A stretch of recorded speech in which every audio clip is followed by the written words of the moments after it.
रोहतास जिले के लिए सबसे बड़ी खबर है। रोहतास जिले में जो निजी सुरक्षा गार्ड लेकर के, जो निजी हथियार के साथ बाउंसर लेकर के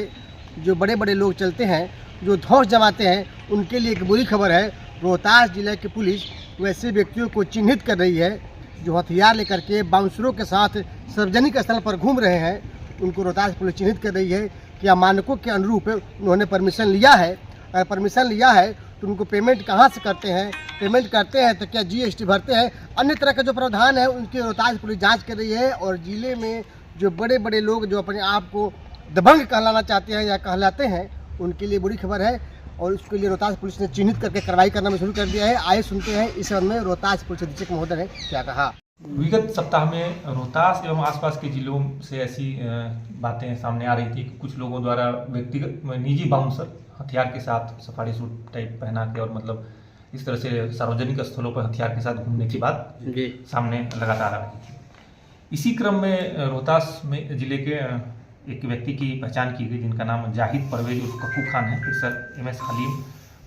सुभाष नगर वार्ड नंबर 14 डेहरी के रहने वाले। इनके द्वारा भी 4 व्यक्तियों को लेकर बाउंसर के तौर पर, निजी अंगरक्षक के तौर पर लेकर सार्वजनिक स्थलों पर घूमने की बात पटना एवं रोहतास के भी इलाकों में घूमने की बात सामने आई। इसमें स्पष्ट है कि जो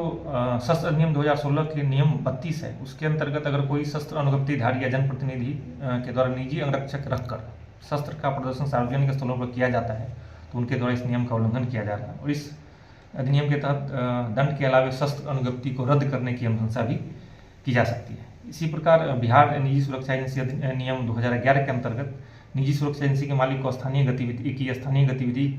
एवं चरित्र का सत्यापन किया जाता है और जो नियमावली है उसका अक्षरशः अनुपालन किया जा रहा है, इसकी भी जांच की जा रही है। इन संबंध में जो सभी थानाध्यक्ष हैं और उपनिरीक्षक, उनको निर्देश दिया गया है कि कोई भी व्यक्ति अगर निजी बाउंसर या इस तरह का हथियार लेके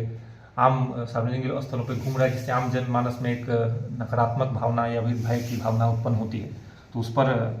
जो निरोधात्मक कार्रवाई करेंगे। इसमें इनके द्वारा सत्यापन किया जाएगा कि ये इन लोगों ने क्या निजी अंगरक्षक रखने के लिए अनुमति प्राप्त किया है नहीं, किस संस्था द्वारा जो अंगरक्षक या बाउंसर उपलब्ध कराया जा रहा है उक्त संस्था वैधानिक रूप से पंजीकृत है या नहीं, क्या संस्था GST रजिस्टर्ड है, आयकर विभाग से भी समन्वय स्थापित कर उनके आय के स्रोत और वो कहाँ से उनका भुगतान कर रहे हैं, इसकी भी जाँच की जाएगी। उनको अनुज्ञप्ति शस्त्र कहाँ से निर्गत किया गया, शस्त्र का अंतिम जाँच कब और कहाँ कराया गया है, कारतूस की उपलब्धता क्या है, कितना कारतूस खर्च किया गया है, किस परिस्थिति में खर्च किया गया है, अंगरक्षक अपने साथ अंगरक्षक रखने की उनको अनुमति प्राप्त है या नहीं, उस व्यक्ति की आपराधिक पृष्ठभूमि क्या है, इन सब चीज़ों की जांच की गई। इसी क्रम में जो है ये जाहिद परवेज, इनके साथ जो 4 लोग घूम रहे थे उनका भी जांच किया गया है। डेहरी थाना में उनको नोटिस देकर उनको थाना बुलाकर इस संबंध में उनसे पूछताछ की गई है और पूछताछ के आधार पर जो उनके साथ 4 व्यक्ति थे उनके भी शस्त्र का सत्यापन किया जा रहा है। जिस जिले से उनको शस्त्र निर्गत किया गया उस जिले से भी पत्राचार करके उनके शस्त्र की अनुज्ञप्ति की विस्तृत जाँच की जा रही है। इनके आय का स्रोत, इनकी आपराधिक पृष्ठभूमि और सभी चीज़ों का जांच किया जा रहा है, जिस संबंध में एक विस्तृत रिपोर्ट बनाकर जो संबंधित विभाग है जो इनके आय एवं अन्य स्रोतों की जांच करेगा और इस पर अर्थर कार्रवाई करेगा। इस संबंध में कार्रवाई की जाएगी।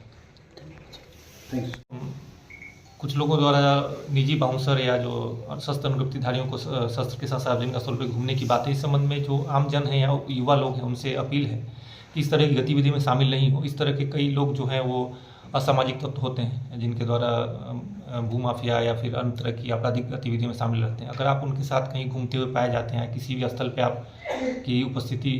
पाई जाती है, तो इसमें जो भी कानूनी कार्रवाई होगी उसके आप कठोरतम कानूनी कार्रवाई के भागीदार होंगे और उस समय फिर आपके लिए कोई कानून आपकी कोई मदद नहीं कर पाएगा। इसलिए आमजनों से अपील है कि इस तरह की गतिविधियों में शामिल नहीं हो, खासकर युवाओं से अपील है। और दूसरा ये भी लोगों से अपील है कि इस तरह की कोई भी गतिविधि अगर उनके संज्ञान में आती है तो इन संबंध में सूचना थाना को या जो वरीय पदाधिकारी उनको उपलब्ध कराएं ताकि इसमें जो अग्रतर निरोधात्मक कार्रवाई है वो